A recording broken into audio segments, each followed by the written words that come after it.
अधिभूतं क्षरो भावः पुरुषश्चाधिदैवतम् अधियज्ञोऽहमेवात्र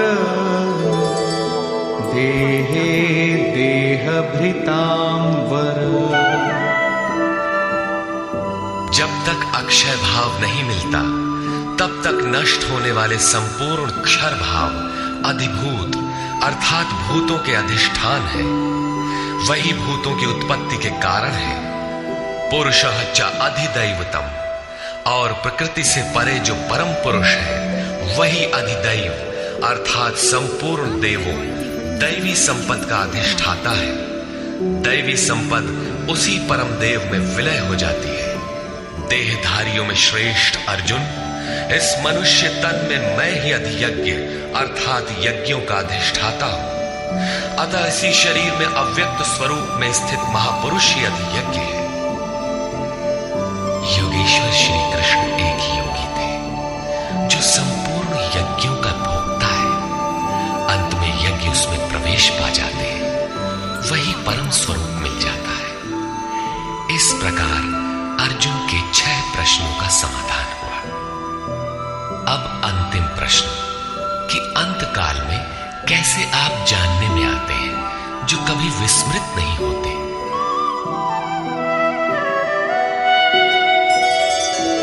अंतकाले च मामेव स्मरन् मुक्त्वा कलेवरम् यः प्रयाति समद्भावम् याति नास्त्यत्र संशयः। योगेश्वर श्री कृष्ण कहते हैं, जो पुरुष अंतकाल में अर्थात मन के निरोध और विलय काल में मेरा ही स्मरण करते हुए शरीर के संबंध को छोड़ अलग हो जाता है, वो मद्भावम साक्षात मेरे स्वरूप को प्राप्त होता है। इसमें संशय नहीं है। शरीर का निधन शुद्ध अंतकाल नहीं है। मरने के बाद भी शरीरों का क्रम पीछे लगा रहता है। संचित संस्कारों की सतह के मिट जाने के साथ ही मन का निरोध हो जाता है और वो मन भी जब विलय हो जाता है तो वहीं पर अंतकाल है, जिसके बाद शरीर धारण नहीं करना पड़ता। ये क्रियात्मक है, केवल कहने से वार्ता क्रम से समझ में नहीं आता। जब तक वस्त्रों की तरह शरीर का परिवर्तन हो रहा है तब तक शरीरों का अंत कहां हुआ। मन के निरोध और निरुद्ध मन के भी विलय काल में जीते जी शरीर के संबंधों का विच्छेद हो जाता है। यदि मरने के बाद ही यह स्थिति मिलती तो श्री कृष्ण भी पूर्ण नहीं होते। उन्होंने कहा कि अनेक जन्म के अभ्यास से प्राप्ति वाला ज्ञानी साक्षात मेरा स्वरूप है। मैं वह हूं और वह मुझ में है। लेश मात्र भी उसमें और मुझ में अंतर नहीं है। ये जीते जी प्राप्ति है। जब फिर कभी शरीर न मिले वही शरीरों का अंत है। ये तो वास्तविक शरीरांत का चित्रण हुआ, जिसके पश्चात जन्म नहीं लेना पड़ता है। दूसरा शरीरांत मृत्यु है जो लोक प्रचलित है, किंतु इस शरीरांत के पश्चात पुनः जन्म लेना पड़ता है।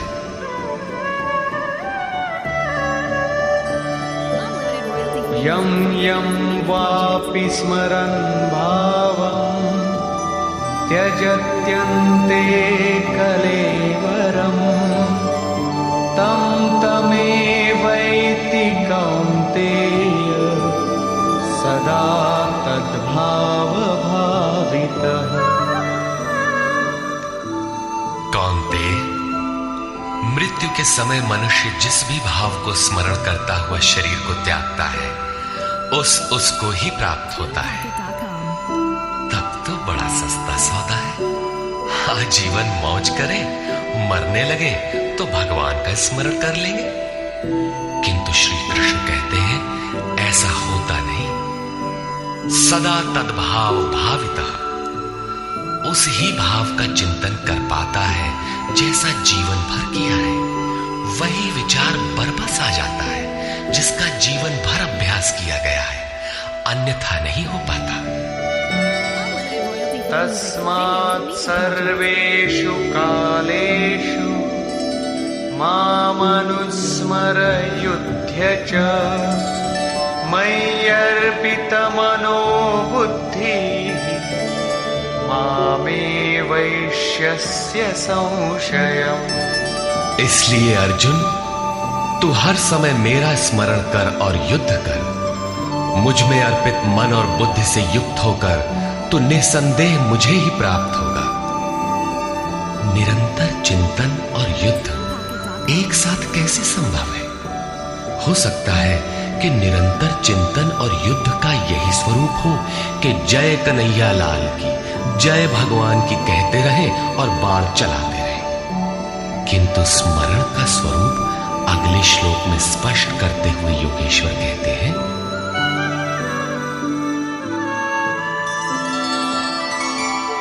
अभ्यासयोगयुक्तेन चेतसा नान्यगामिना परमं पुरुषं दिव्यं याति पार्थानुचिन्तयन्। हे पार्थ, उस स्मरण के लिए योग के अभ्यास से युक्त हुआ, अर्थात मेरा चिंतन और योग का अभ्यास पर्याय है। मेरे सिवाय दूसरी ओर न जाने वाले चित्त से निरंतर चिंतन करने वाला परम प्रकाश स्वरूप दिव्य पुरुष अर्थात परमात्मा को प्राप्त होता है। मान लीजिए कि ये पेंसिल भगवान है, तो इसके सिवाय अन्य किसी वस्तु का स्मरण नहीं आना चाहिए। इसके अगल बगल आपको पुस्तक दिखाई पड़ती है या अन्य कुछ भी, तो आपका स्मरण खंडित हो गया। स्मरण जब इतना सूक्ष्म है कि इष्ट के अतिरिक्त दूसरी वस्तु का स्मरण भी ना हो, मन में तरंगे भी ना आए, तो स्मरण और युद्ध दोनों एक साथ कैसे होंगे? वस्तुतः जब आप चित्त को सब ओर से समेटकर अपने एक आराध्य के स्मरण में प्रवृत्त होंगे, तो उस समय मायिक प्रवृत्तियां काम, क्रोध, राग, द्वेष बाधा के रूप में सामने प्रकट ही है। आप स्मरण करेंगे किंतु वे आपके अंदर उद्वेग पैदा करेंगे। आपका मन स्मरण से चलायमान करना चाहेंगे। इन बाह्य प्रवृत्तियों का पार पाना ही युद्ध है। निरंतर चिंतन द्वारा ही इनका अंत किया जाता है। इसलिए निरंतर चिंतन के साथ ही युद्ध संभव है। गीता का एक भी श्लोक बाह्य मारकाट का समर्थन नहीं करता। चिंतन किसका करें, इस पर कहते हैं, कविं पुराणमनुशासितारम् अणोरणीयां समनुस्मरेद्यः सर्वस्य धातारमचिन्त्य रूपम् आदित्यवर्णं तमसः परस्तात्। उस युद्ध के साथ वो पुरुष सर्वज्ञ, अनादि, सबके नियंता, सूक्ष्म से भी अति सूक्ष्म, सबके धारण पोषण करने वाले किंतु अचिंत्य, अर्थात जब तक चित्त और चित्त की लहर है तब तक वो दिखाई नहीं देता। चित्त के निरोध और विलय काल में ही जो विदित होता है, नित्य प्रकाश स्वरूप और अविद्या से परे उस परमात्मा का स्मरण करता है।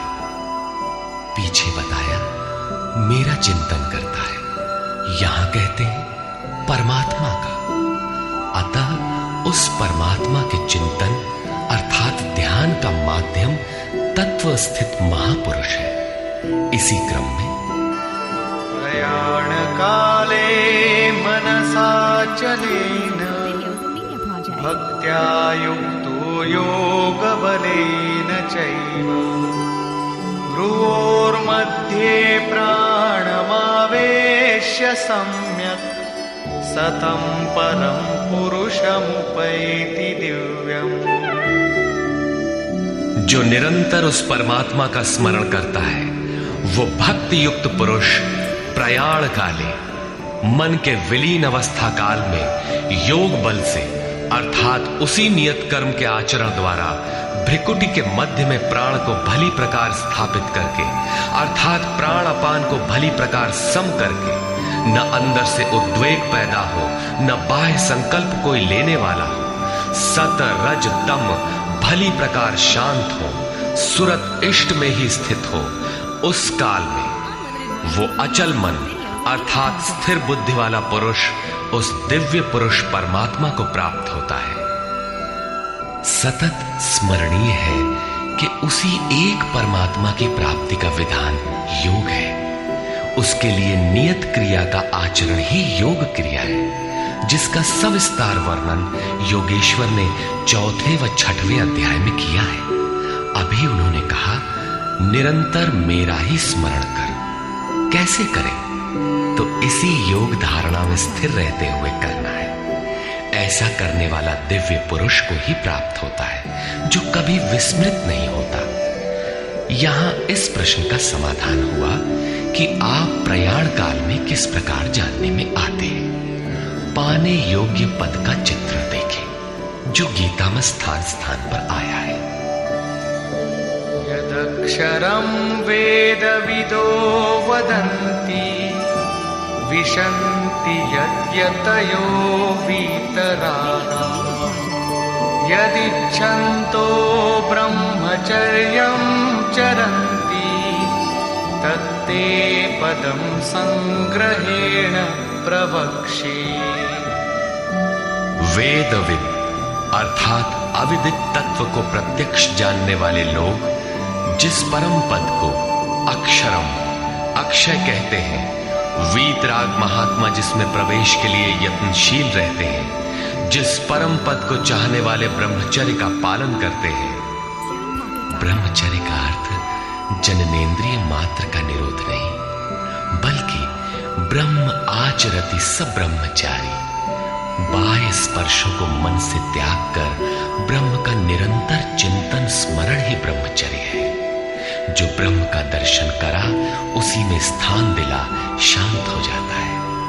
इस आचरण से इंद्रिय संयम ही नहीं बल्कि सकलेंद्रिय संयम स्वतः हो जाता है। इस प्रकार जो ब्रह्मचर्य का आचरण करते हैं, जो हृदय में संग्रह करने योग्य है, धारण करने योग्य है, उस पद को मैं तेरे लिए कहूंगा। वो पद है क्या? कैसे पाया जाता है? इस पर योगेश्वर श्री कृष्ण कहते हैं,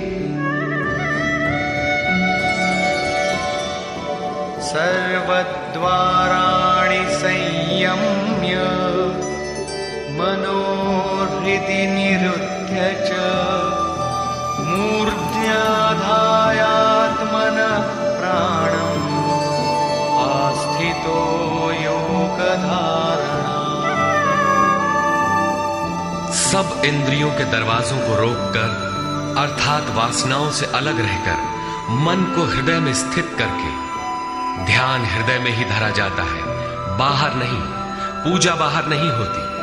और प्राण अर्थात अंतःकरण के व्यापार को मस्तिष्क में निरोध कर योग धारणा में स्थित होकर योग को धारण किए रहना है, दूसरा तरीका नहीं है। इस प्रकार स्थित होकर एकाक्षरं ब्रह्म व्याहरन् मामनुस्मरन् यः प्रयाति त्यजन् देहं स याति परमां गतिम्। जो पुरुष ओम इति ओम इतना ही जो अक्षय ब्रह्म का परिचायक है, उसका जाप तथा मेरा स्मरण करता हुआ शरीर का त्याग कर जाता है, वो पुरुष परम गति को प्राप्त होता है। श्री कृष्ण एक योगेश्वर परम तत्व में स्थित महापुरुष सद्गुरु थे। योगेश्वर श्री कृष्ण ने बताया कि ओम अक्षय ब्रह्म का परिचायक है, तू उसका जप कर और ध्यान मेरा कर। प्राप्ति के हर महापुरुष का नाम वही होता है जिसे वो प्राप्त है, इसलिए नाम ओम का बताया और रूप अपना। योगेश्वर ने कृष्ण कृष्ण जपने का निर्देश नहीं दिया, कालांतर में भावुकों ने उनका भी नाम जपना आरंभ कर दिया और अपनी श्रद्धा के अनुसार उसका फल भी पाते हैं। जैसा कि मनुष्य की श्रद्धा जहां टिक जाती है, वहां मैं ही उसकी श्रद्धा को पुष्ट करता तथा मैं ही फल का विधान भी करता। श्री कृष्ण ओम पर बल देते हैं। ओहम स ओम, अर्थात वो सत्ता मेरे भीतर है। ये ओम भी उस परम सत्ता का परिचय देकर शांत हो जाता है। वास्तव में उस प्रभु के अनंत नाम है, किंतु जप के लिए वही नाम सार्थक है जो छोटा हो, श्वास में ढल जाए और एक परमात्मा का ही बोध कराता हो। उससे भिन्न अनेक देवी देवताओं की अविवेकपूर्ण कल्पना में उलझाकर लक्ष्य से दृष्टि न हटाते। प्रारंभिक साधक नाम तो जपते हैं, किंतु महापुरुष के स्वरूप का ध्यान करने में हिचकते हैं। वे अपनी अर्जित मान्यताओं का पूर्वाग्रह छोड़ नहीं पाते। वे किसी अन्य देवता का ध्यान करते हैं जिसका योगेश्वर श्री कृष्ण ने निषेध किया है। अतः पूर्ण समर्पण के साथ किसी अनुभवी महापुरुष की शरण में पुण्य पुरुषार्थ सबल होते ही कुतर्कों का शमन और यथार्थ क्रिया में प्रवेश मिल जाएगा। योगेश्वर श्री कृष्ण के अनुसार इस प्रकार ओम के जप और परमात्म स्वरूप सद्गुरु के स्वरूप का निरंतर स्मरण करने से मन का निरोध और विलय हो जाता है और उसी क्षण शरीर के संबंध का त्याग हो जाता है। केवल मरने से शरीर पीछा नहीं छोड़ता। अनन्य चेता सततम यो मां स्मरति नित्यशः तस्याहं सुलभः पार्थ नित्ययुक्तस्य योगिनः। मेरे अतिरिक्त और कोई चित्त में है ही नहीं। उस अन्य किसी का चिंतन न करता हुआ अर्थात अनन्य चित्त से स्थिर हुआ जो अनवरत मेरा स्मरण करता है, उस नित्य मुझसे युक्त योगी के लिए मैं सुलभ हूं। आपके सुलभ होने से क्या मिलेगा? मामुपेत्य पुनर्जन्म दुःखालयम् शाश्वतम् नाप्नुवन्ति महात्मानः संसिद्धिं परमां गताः। मुझे प्राप्त कर वे दुखों के स्थान स्वरूप क्षणभंगुर पुनर्जन्म को प्राप्त नहीं होते, बल्कि परम सिद्धि को प्राप्त होते हैं। अर्थात मुझे प्राप्त होना अथवा परम सिद्धि को प्राप्त होना एक ही बात है। केवल भगवान ही ऐसे हैं जिन्हें पाकर उस पुरुष का पुनर्जन्म नहीं होता। फिर पुनर्जन्म की सीमा कहां तक है? आब्रह्म भुवना लोका पुनरावर्तिनोऽर्जुन मामुपेत्य तु कौन्तेय पुनर्जन्म न विद्यते। अर्जुन, ब्रह्मा से लेकर कीट पतंगादि सभी लोग पुनरावर्ती हैं, जन्म लेने और मरने तथा पुनः पुनः इसी क्रम में चलने वाले हैं। किंतु कौन्तेय, मुझे प्राप्त होकर उस पुरुष का पुनर्जन्म नहीं होता। धर्म ग्रंथों में लोक लोकांतरों की परिकल्पना ईश्वर पद की विभूतियों को बोध कराने के आंतरिक अनुभव या रूपक मात्र है। अंतरिक्ष में न तो कोई ऐसा गड्ढा है जहां कीड़े काटते हों और न ऐसे महल जिसे स्वर्ग कहा जाता हो। दैवी संपत्ति से युक्त पुरुष देवता और आसुरी संपत्ति से युक्त मनुष्य ही असुर है। श्री कृष्ण के ही सगे संबंधी कंस राक्षस और बाणासुर दैत्य थे। देव मानव तिर्यक योनियां ही विभिन्न लोक हैं। श्री कृष्ण के ही अनुसार ये जीवात्मा मन सहित पांचों इंद्रियों को लेकर जन्म जन्मांतर के संस्कारों के अनुरूप नया शरीर धारण कर लेता है। अमर कहे जाने वाले देवता भी मरण धर्मा है। क्षीणे पुण्ये मर्त्य लोकम विशंति। इससे बड़ी क्षति क्या होगी? वो देवतन ही किस काम का जिसमें संचित पुण्य भी समाप्त हो जाए। देवलोक, पशुलोक, कीट पतंगादि लोक भोगलोक मात्र है। केवल मनुष्य ही कर्मों का रचयिता है, जिसके द्वारा वो उस परम धाम तक को प्राप्त कर सकता है जहां से पुनरावर्तन नहीं होता। यथार्थ कर्म का आचरण करके मनुष्य देवता बन जाए, ब्रह्मा की स्थिति प्राप्त कर ले, किंतु वो पुनर्जन्म से तब तक नहीं बच सकता जब तक कि मन के निरोध और विलय के साथ परमात्मा का साक्षात्कार करके उसी परम भाव में स्थित न हो जाए। उसका पुनर्जन्म नहीं होना है, किंतु इस अव्यक्त स्थिति से पूर्व जब तक उसके पास अपनी बुद्धि है, जब तक वो ब्रह्मा है, वो पुनर्जन्म की परिधि में ही है। इन्हीं तथ्यों पर प्रकाश डालते हुए योगेश्वर श्री कृष्ण कहते हैं, सहस्रयुग पर्यन्तम् अहर्यद् ब्रह्मणो विदुः रात्रिं युगसहस्रान्तां तेहोरात्रविदो जनाः। जो 1000 चतुर्युगों की ब्रह्मा की रात्रि और 1000 चतुर्युगों के उसके दिन को साक्षात जानते हैं, वे पुरुष समय के तत्व को यथार्थ जानते हैं। प्रस्तुत श्लोक में दिन और रात विद्या और अविद्या के रूपक है।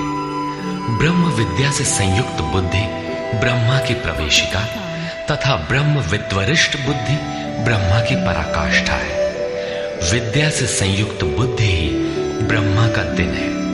जब विद्या कार्यरत होती है, उस समय योगी स्वरूप की ओर अग्रसर होता है। अंतःकरण की सहस्रों प्रवृत्तियों में ईश्वरीय प्रकाश का संचार हो उठता है। इस प्रकार अविद्या की रात्रि आने पर अंतःकरण की सहस्रों प्रवृत्तियों में माया का द्वंद्व प्रवाहित होता है। प्रकाश और अंधकार की यहीं तक सीमा है। इसके पश्चात न तो अविद्या रह जाती है और न विद्या है। वो परम तत्व परमात्मा विदित हो जाता है। जो इसे तत्व से भली प्रकार जानते हैं, वे योगी जन काल के तत्व को जानने वाले हैं कि कब अविद्या की रात होती है, कब विद्या का दिन आता है, काल का प्रभाव कहां तक है अथवा समय कहां तक पीछा करता है। प्रारंभिक मनीषी अंतःकरण को चित्त अथवा कभी कभी केवल बुद्धि कहकर संबोधित करते थे। कालांतर में अंतःकरण का विभाजन मन, बुद्धि, चित्त और अहंकार की 4 प्रमुख वृत्तियों में किया गया। वैसे अंतःकरण की प्रवृत्तियां अनंत हैं। बुद्धि के अंतराल में ही अविद्या की रात्रि होती है और उसी बुद्धि में विद्या का दिन भी होता है। यही ब्रह्मा की रात्रि और दिन है। जगत रूपी रात्रि में सभी जीव अचेत पड़े हैं। प्रकृति में विचरण करती हुई उनकी बुद्धि उस प्रकाश स्वरूप को नहीं देख पाती, किंतु योग का आचरण करने वाले योगी इससे जग जाते हैं। वे स्वरूप की ओर बढ़ते हैं, जैसा कि गोस्वामी तुलसीदास ने रामचरितमानस में लिखा है, कबहु दिवस मह निबिड़तम कबहुक प्रकट पतंग बिन सई उपजई ज्ञान जिमि पाई कुसंग सुसंग। विद्या से संयुक्त बुद्धि कुसंग पाकर अविद्या में परिणत हो जाती है। पुनः सुसंग से विद्या का संचार उसी बुद्धि में हो जाता है।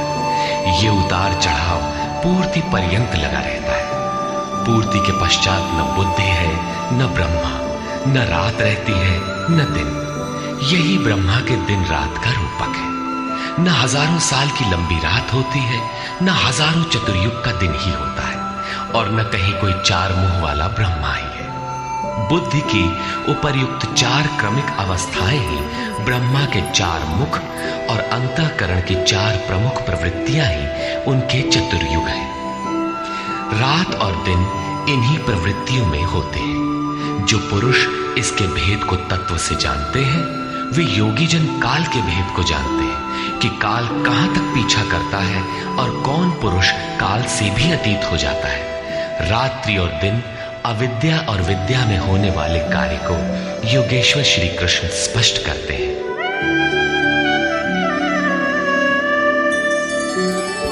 अव्यक्ताद् व्यक्तयः सर्वाः प्रभवन्त्यः रागमे रात्र्यागमे प्रलीयन्ते तत्रैवाव्यक्तसंज्ञके।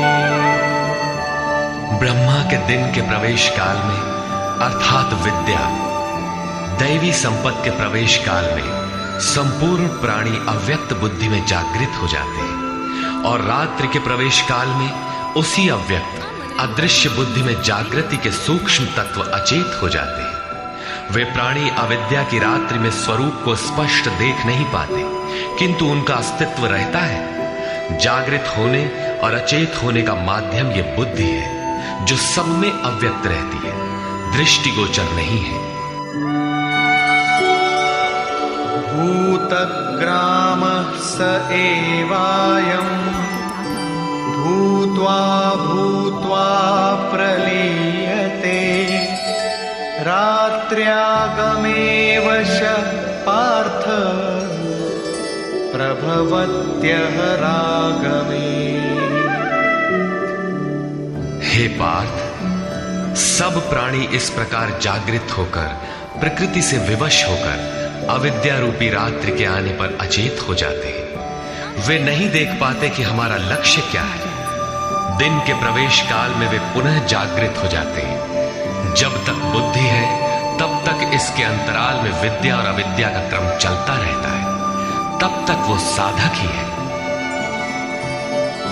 परस्तस्मात्तु भावोऽन्यो व्यक्तो व्यक्तात् सनातनः यः सः सर्वेषु भूतेषु नश्यत्सु न विनश्यति।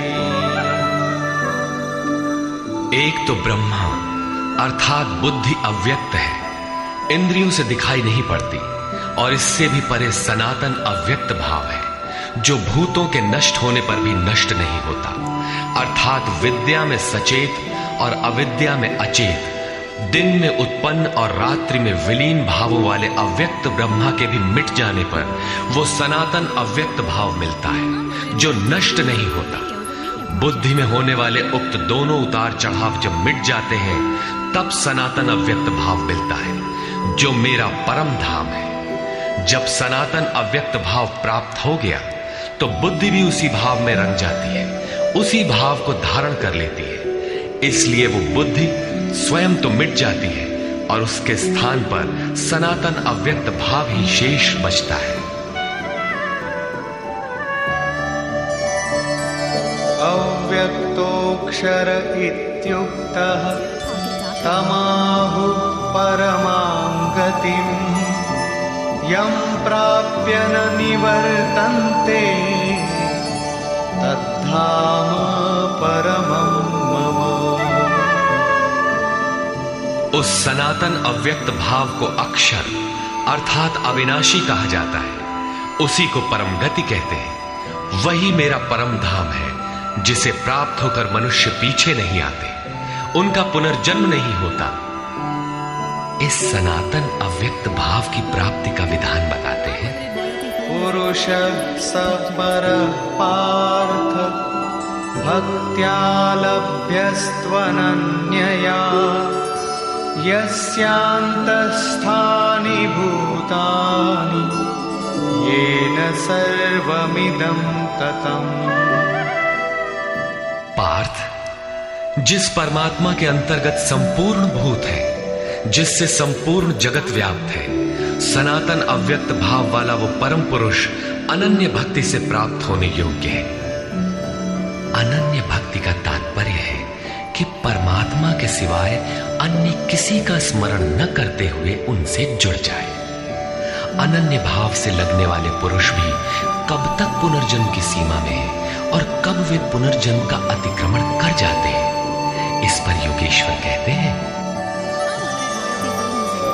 यत्र काले त्वनावृत्तिम् आवृत्तिं चैव योगिनः प्रयाता यान्ति तं कालं वक्ष्यामि भरतर्षभ। अर्जुन, जिस काल में शरीर त्याग कर गए हुए योगी जन पुनर्जन्म को नहीं पाते और जिस काल में शरीर त्यागने पर पुनर्जन्म पाते हैं, मैं अब उस काल का वर्णन करता हूं।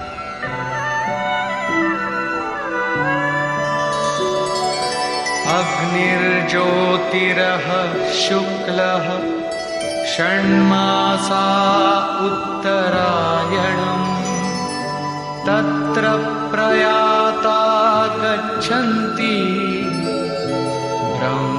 ब्रह्मविदो जनाः।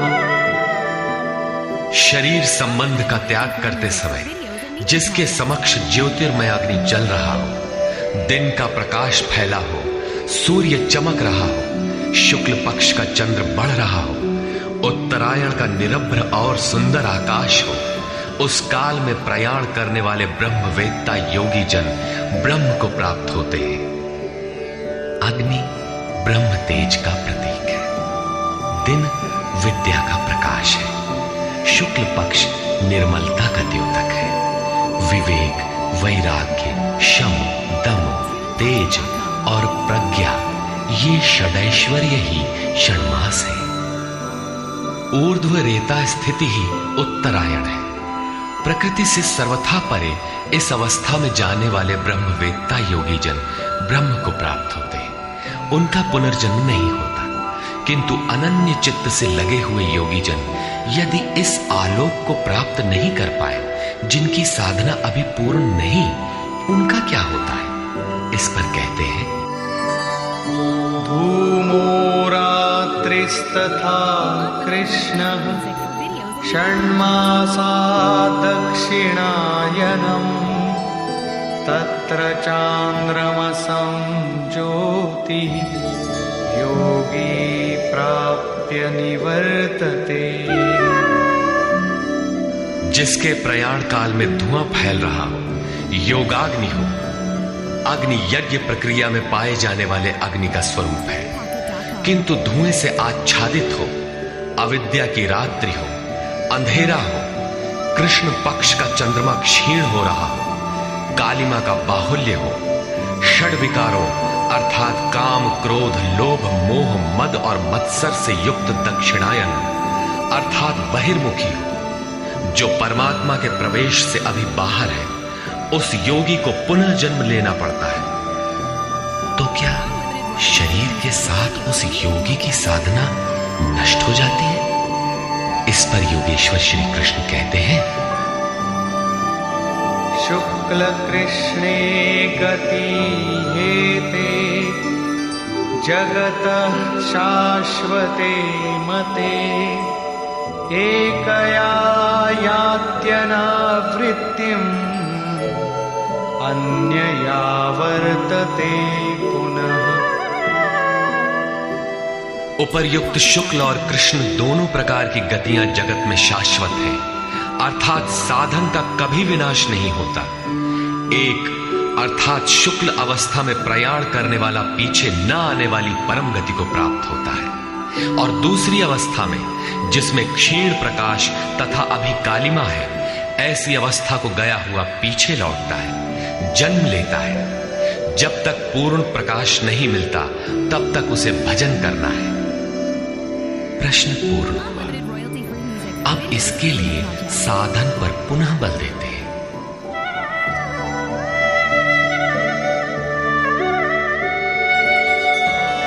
नैते श्रुति पार्थ जानन् योगी मुह्यति कश्चन तस्मात् सर्वेषु कालेषु योगयुक्तो भवार्जुन। हे पार्थ, इस प्रकार इन मार्गों को जानकर कोई भी योगी मोहित नहीं होता। वो जानता है कि पूर्ण प्रकाश पा लेने पर ब्रह्म को प्राप्त होगा और क्षीण प्रकाश रहने पर भी पुनर्जन्म में साधन का नाश नहीं होता। दोनों गतियां शाश्वत हैं।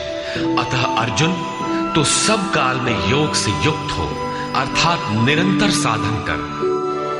वेदेषु यज्ञेषु तपस्सु चैव दानेषु यत् पुण्यफलं प्रदिष्टम् अत्येति तत्सर्वमिदं विदित्वा योगी परं स्थानमुपैति चाद्यम्।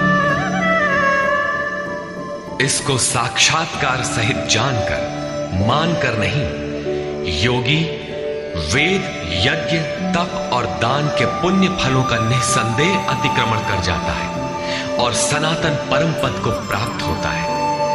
अविदित परमात्मा की साक्षात जानकारी का